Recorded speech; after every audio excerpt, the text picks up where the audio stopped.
Hi, this is Gavin. My website's hickorygolf.co.uk. I'm just going to talk about a set of clubs here that is a typical gutty ball period set. So really gutty balls were replaced by the Haskell ball in 1899, but people still played with gutty golf balls right up probably until about 1910, something like that. So anyway, this is your wood or driver.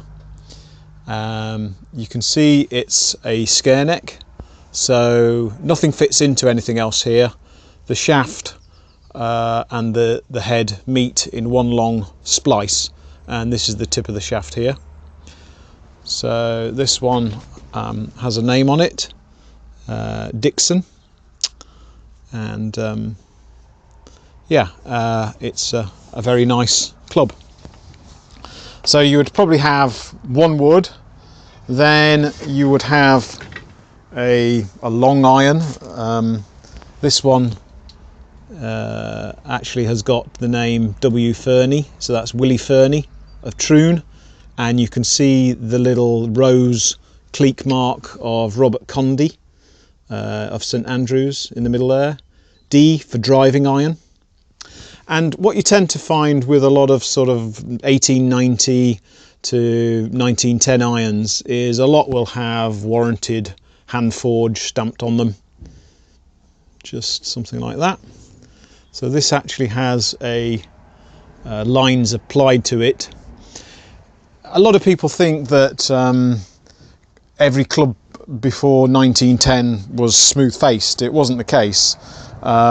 Sort of hand scoring came in probably in the 1890s, and sometimes you'll find irons with some very crude lines or dots or a crisscross even, as I think one of these is. So that's your driving iron.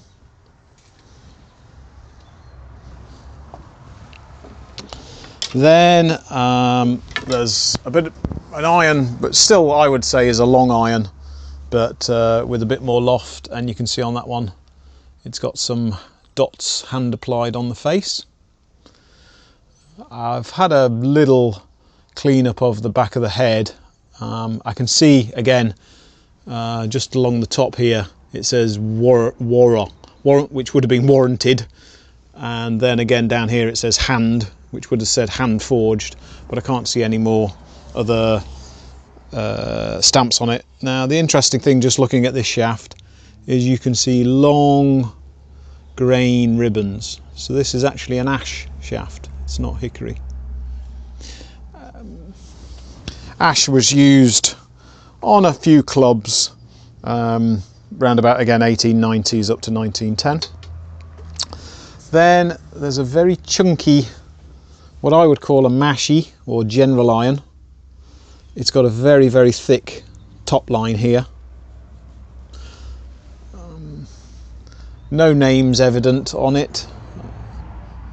Worn away by the cleaning action of emery cloth by caddies, almost certainly.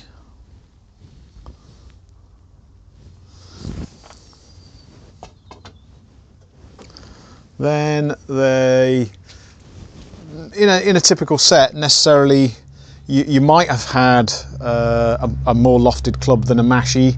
Sometimes they didn't. I think J.H. Taylor, his most lofted club, which he became very proficient with, was a Mashy. But sometimes you find what would be really called, I guess, either a Mashy niblick or a niblick. But lofted clubs weren't as common as people think. The game with the gutty ball was a lot played along the ground. So this is actually about the loft of a Mashy niblick, made by David Anderson and Sons of St Andrews. You can see there. It's what's called a diamond back. So there's 4 facets to the back of the face. Again, that probably says warranted. Indeed, it says warranted hand forged. And the face is a hand applied crisscross with dots.